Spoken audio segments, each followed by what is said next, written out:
All right, welcome back, everybody. We are starting off 2026 with some heavy hitters. This is a early 70s Ampeg V4. We can tell it's an early 70s because it has the square faceplate here. These are notoriously really tough to date because the serial numbers don't really match up with any kind of order or system. So you have to go off the faceplate.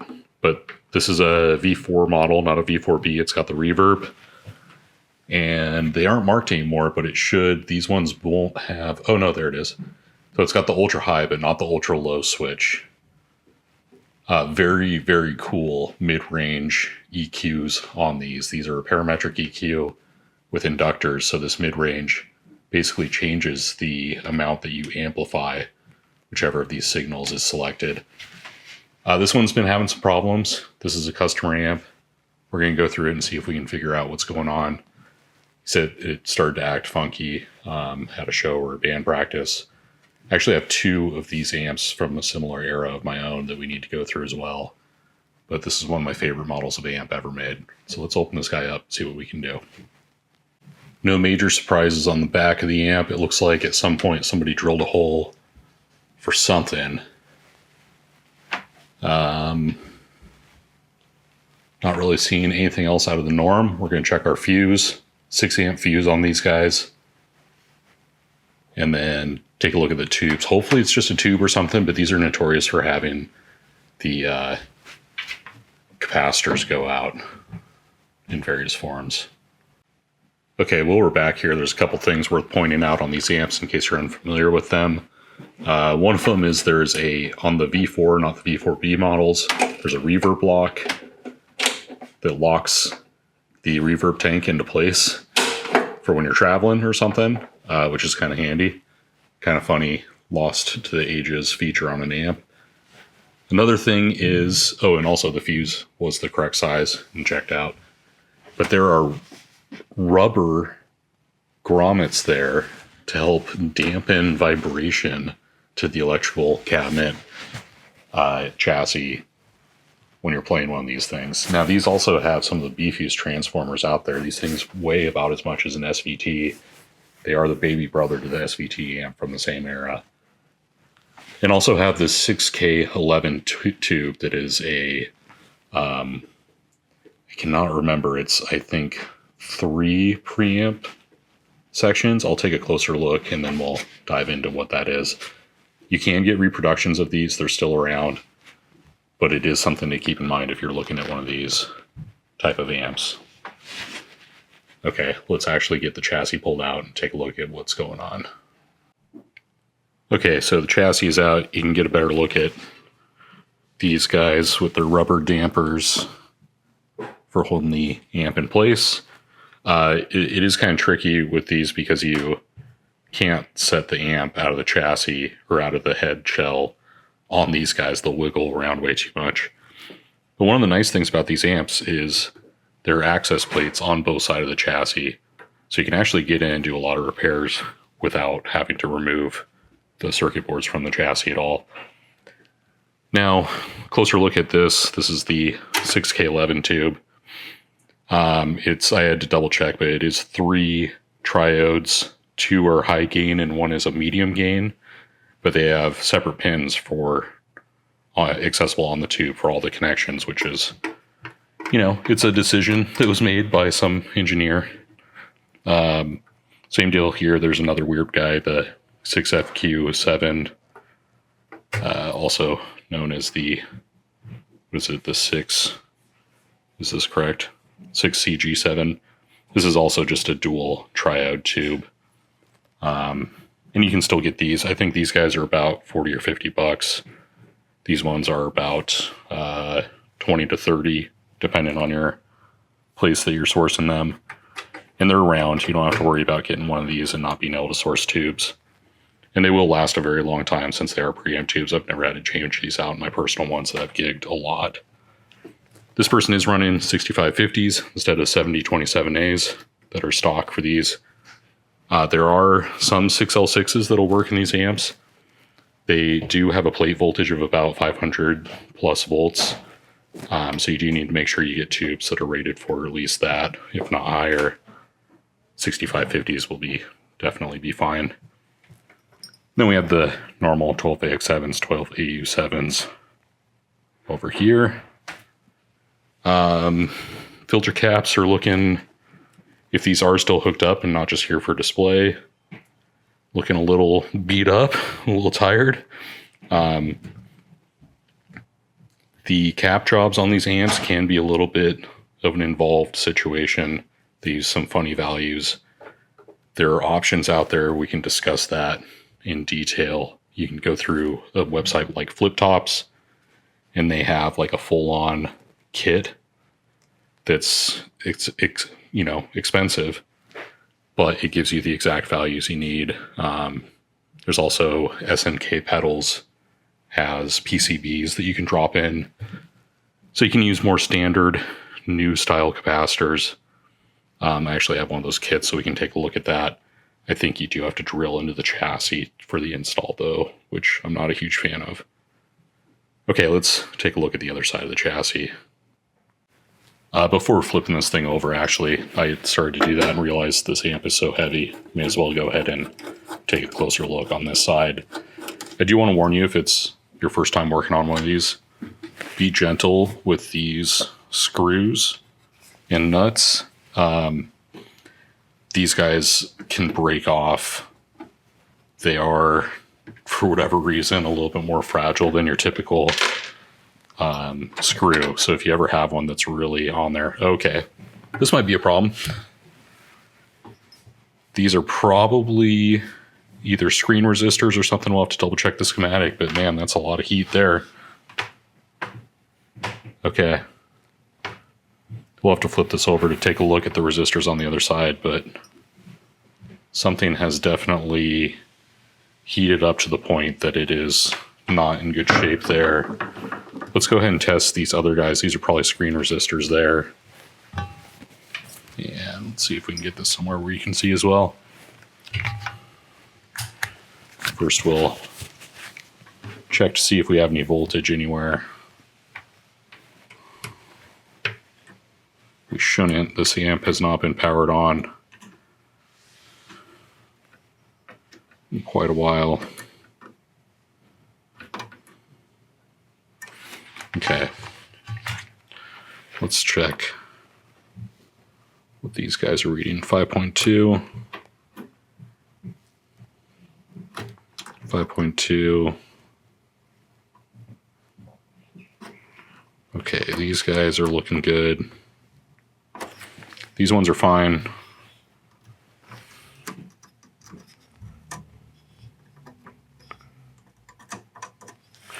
Man, those guys are looking charred. Okay, that looks good. This guy's good. Okay. You can see we have some older caps in here. Some of these caps, there's like yellow coupling caps in the later era. They may be equivalent to these blue ones here. Are kind of notorious for failing, but we will take a look at the other side. Let's open up this panel as well and see what we've got there. I probably will also go ahead and test the tubes that we can test. Might not be able to test this 6K11, but before flipping this over, may as well pull the tubes and test it out.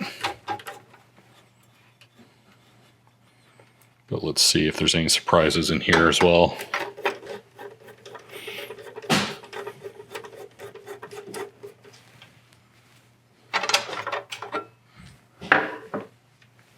Okay, nothing too crazy. These are the chiclet style coupling caps I was referring to before.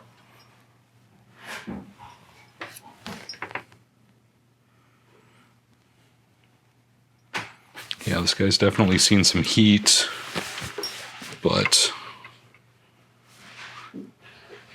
I think this is probably all okay. Yeah, looking good.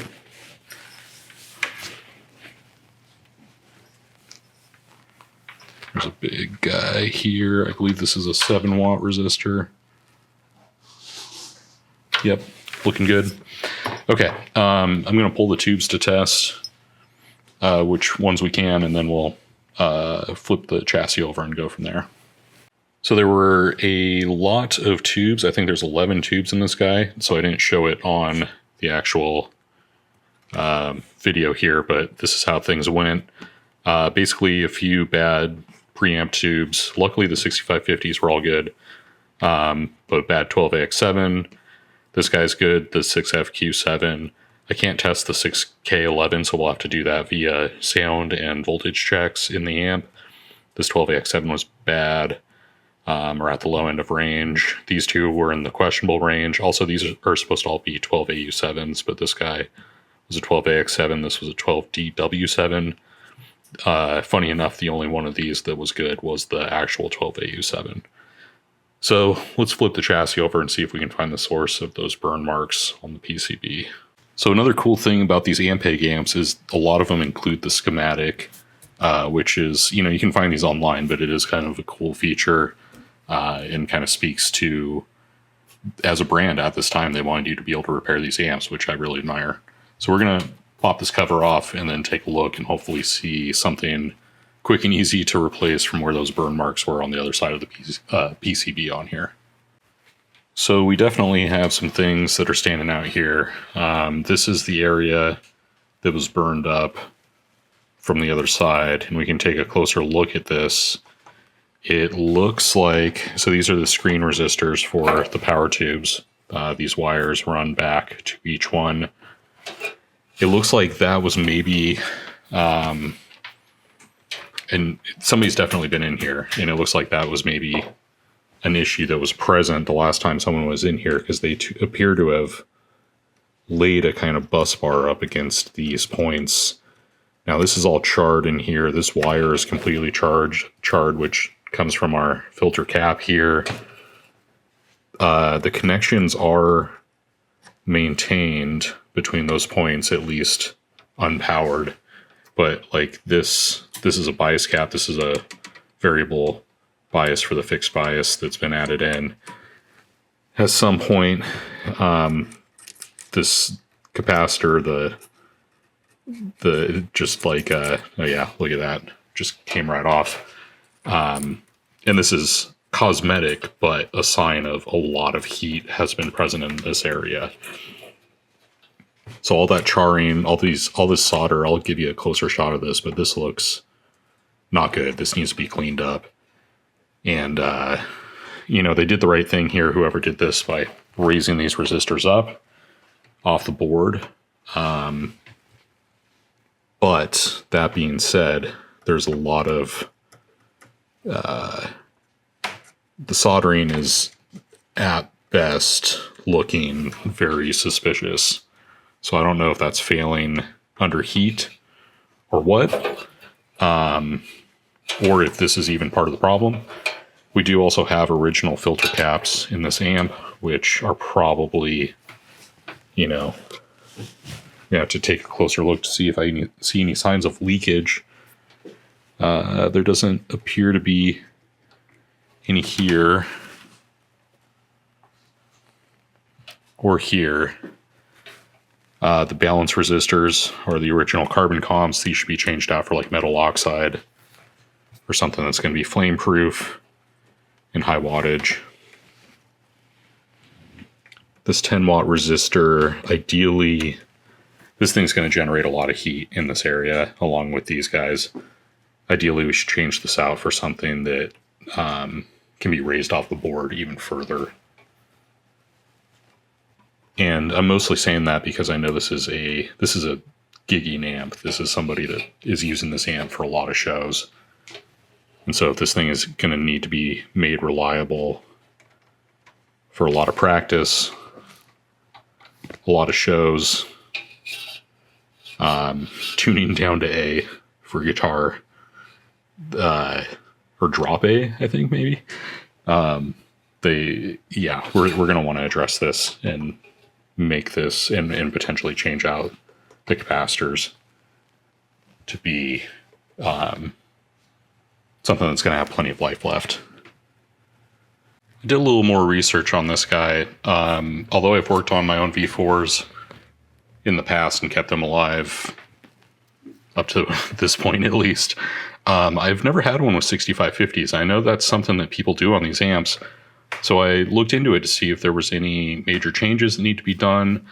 My suspicion is this heat that we've seen here is part of the issue, or is related to the 6550s being installed. And also, the customer on this amp said that it was hot. Like, these normally run a little bit hot, but he said the front panel was hot to the point that it was not good. So I looked some things up, and 6550s basically pull more heater current than this amp. It's almost double what the 7027s that are stocked in these amps pull. So I'll grab a data sheet and we can look at that. But also, I wanted to point out that although there are kits for these amps, for the caps, you can go to fliptops.com, which is an amazing resource and website.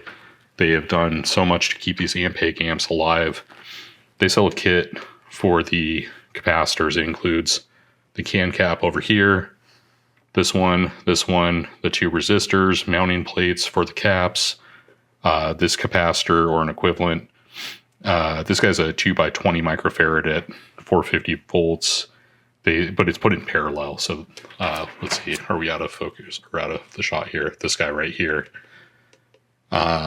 You can replace that with a 40 microfarad at 525 or 500, which is what comes in their kit. It also includes the bias resistors, or bias caps here, I should say. And yeah, basically everything you need to do a cap job on one of these amps. Now, that's great.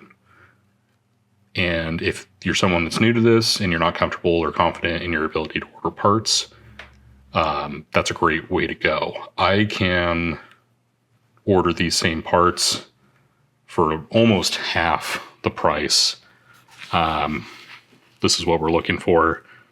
We have two of these can caps. These guys here are a 70. So there's multiple capacitors in there with a shared cathode, a shared common.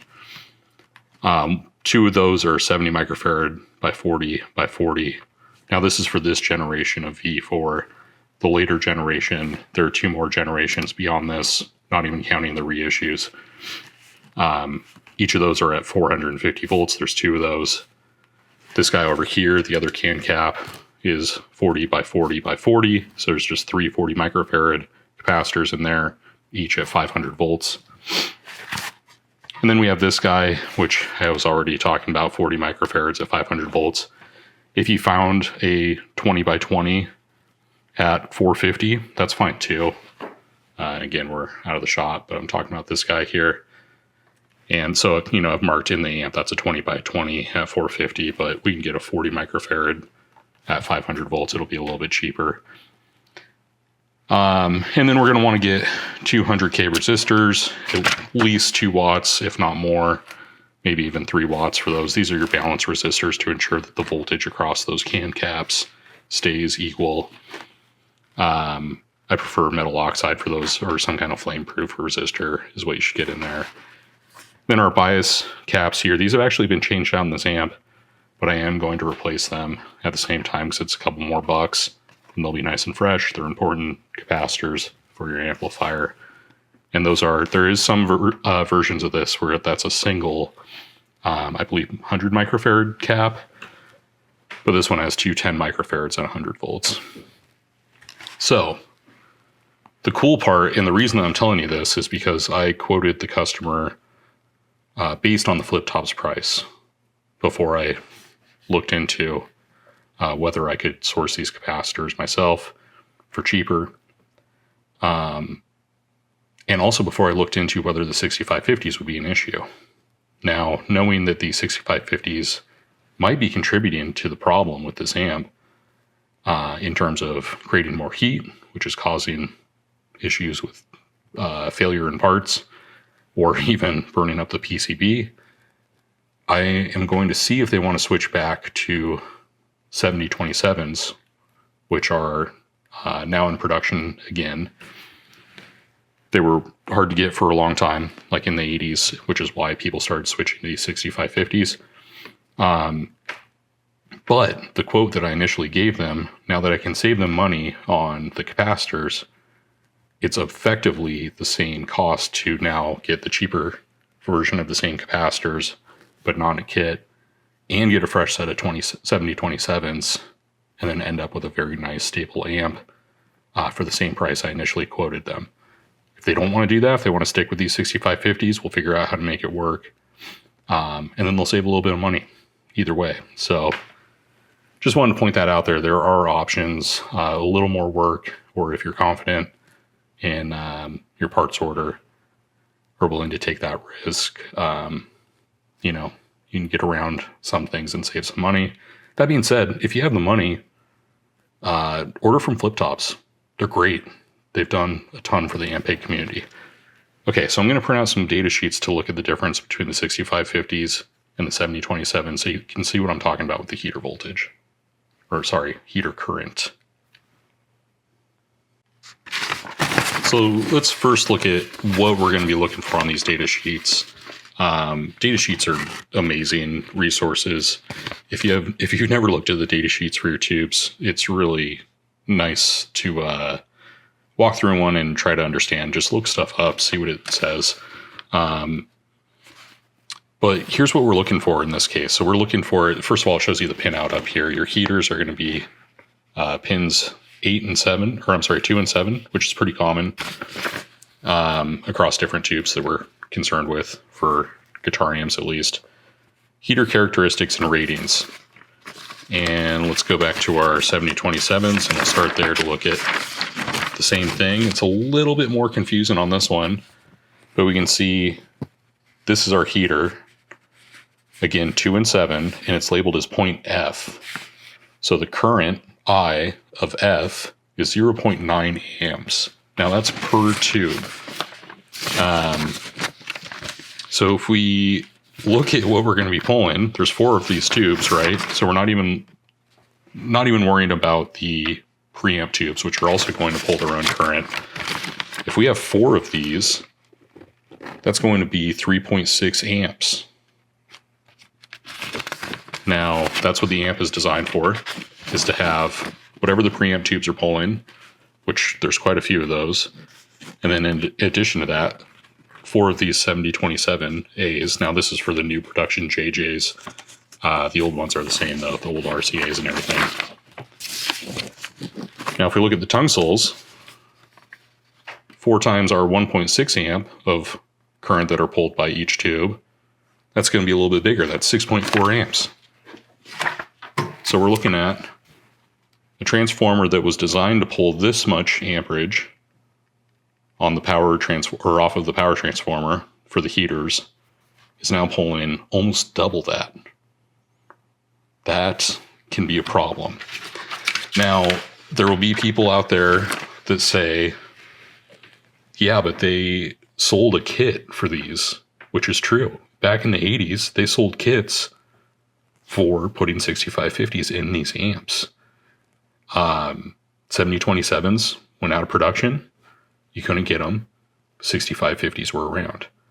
So that kit included 4 6550 tubes, new tube retainers because they're a wider tube, and then I think in some cases even the resistor that you have to change, one of these resistors in here, it actually could be, I think this guy needs to be changed so that you can get to the correct bias point.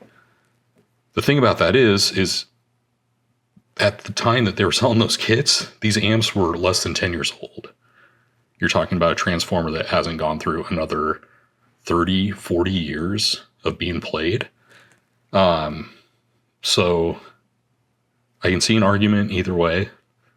I think if the customer does want to keep the 6550s in place, we can figure out a safe way to do it. We're going to have to run the bias very cool, make sure that there's not too much current being pulled.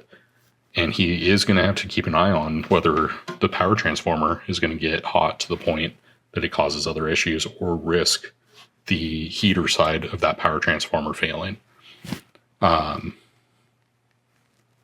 which is interesting because now that I'm looking at it, this transformer does look like it has some new wiring. I don't know if that's just coincidence. Now it does look original. Okay, never mind. Tripped myself up there.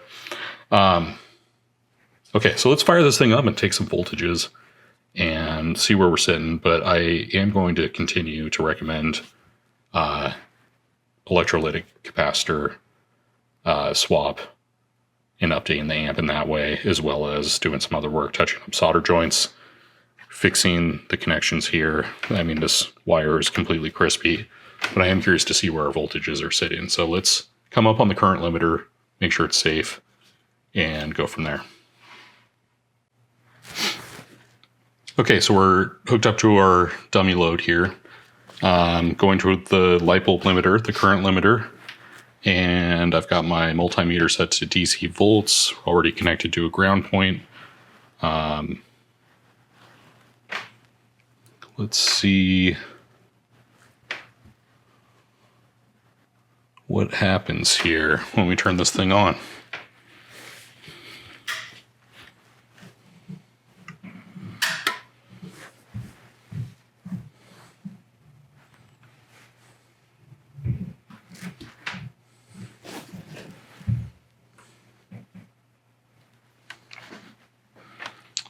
And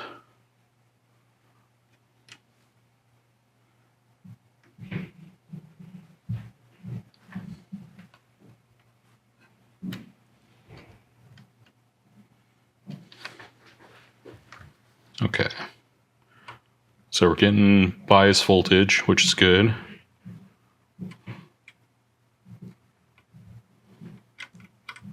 That bias voltage does seem high for 6550s.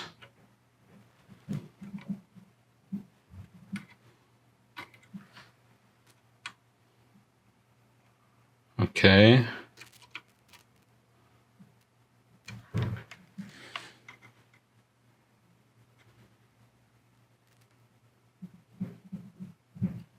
Getting something there, and there, in bias.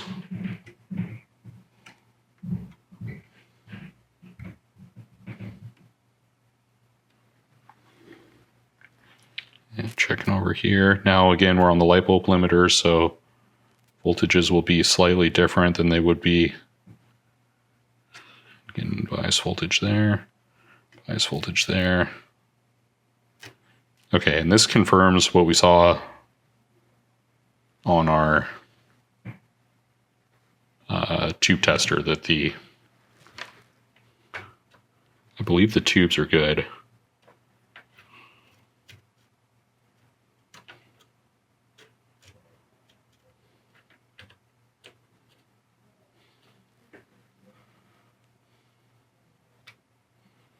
There's pin 1, pin 6. It's nice that pin numbers are labeled on the...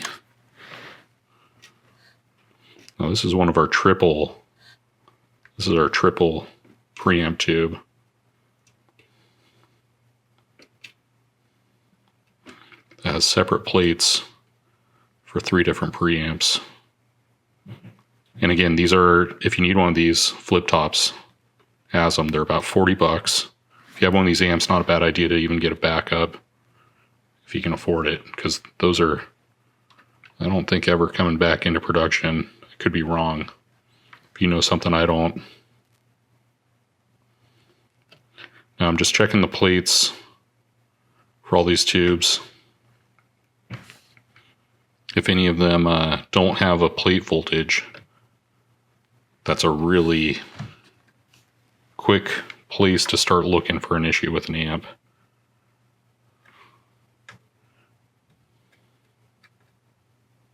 Okay.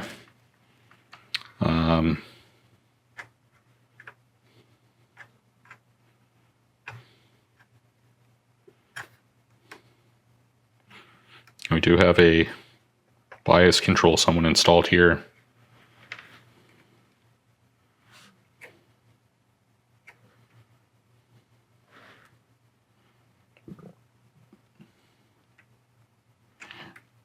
we should have half voltage here, which it appears that we do. And that indicates that these balance resistors are actually good. They're doing their job. They're splitting that voltage between those capacitors properly. Okay, I think I'm satisfied with what we're seeing. So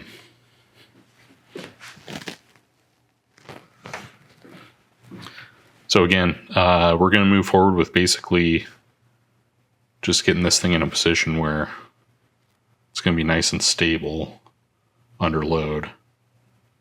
But I'm not seeing anything standing out that is too crazy. The bias is pretty wiggly, but it at least is there across all of these guys. And that's kind of an indication something is going on with this guy.